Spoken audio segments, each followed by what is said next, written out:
Hello students, let's continue our first chapter of civics on equality.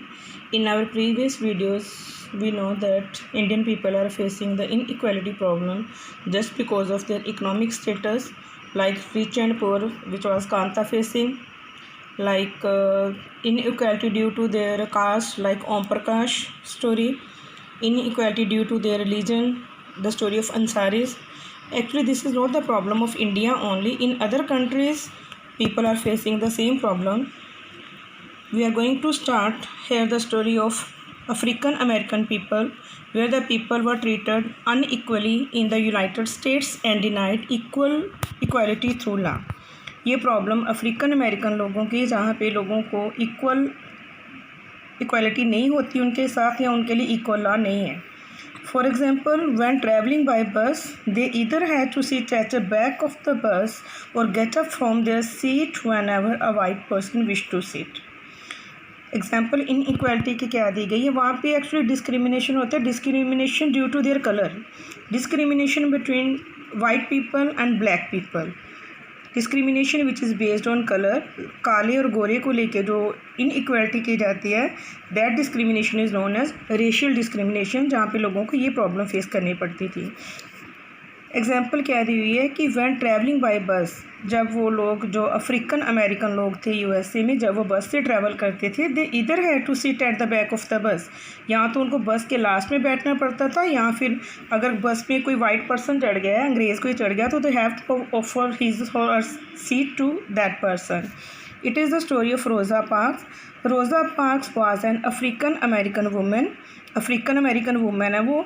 Tired from a long day at work, she refused to give up her seat on a bus to a white man on 1st December 1955. 1 दिसंबर 1955 को वो बस से travel कर रही होती है. बहुत थकी होने की वजह से वो अपनी सीट जो है वो ऑफर नहीं करती है एक वाइट पर्सन को.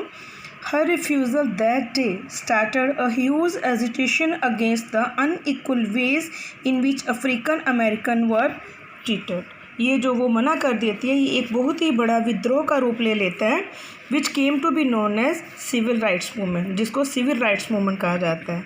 अब सिविल राइट्स मूवमेंट अगर हम बोलें कि वो क्या है, तो ये एक वो मूवमेंट है जो रेशियल डिस्क्रिमिनेशन के खिलाफ यूएसए में शुरू की गई थी. The civil rights act of 1964, इसका एंड हुआ 1964 से, prohibited discrimination on the basis of race, religion और नेशनल ओरिजिन. इस मूवमेंट का अंत इस बात से हुआ कि अब now the law is that there should be no discrimination basis on race, religion और नेशनल ओरिजिन. कोई ब्लैक एंड ये है या वाइट है, उसका रिलीजन क्या है या वो कौन से नेशन से बिलोंग करता है, there should be no discrimination now.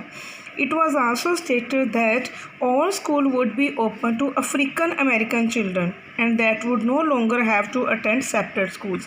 अब ये लॉ बन गया कि now there is no separate school for African students as earlier were. पहले उनके सेपरेट स्कूल्स होते थे जहाँ पे लेस क्वालिफाइड स्टाफ होते थे, या जहाँ पे कम फैसिलिटीज़ होती थी.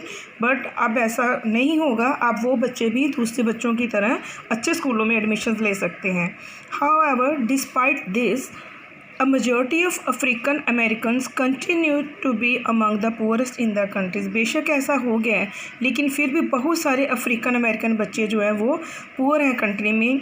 Most African American children can only afford to attend government schools that have fewer facilities.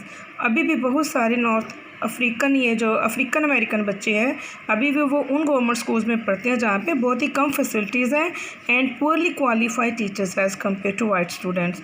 यहाँ वाइट स्टूडेंट्स के कंपैरेटिवली उनके जो टीचर्स हैं वो पुअर क्वालिफाइड हैं. No country can be described as being completely democratic. कोई भी कंट्री कम्प्लीटली डेमोक्रेटिक कंट्री नहीं है, बिकॉज हर कंट्री में, मोस्टली हर डेमोक्रेटिक कंट्री में इनइक्वालिटी की प्रॉब्लम आ ही जाती है. There are always communities and individuals trying to expand the idea of democracy.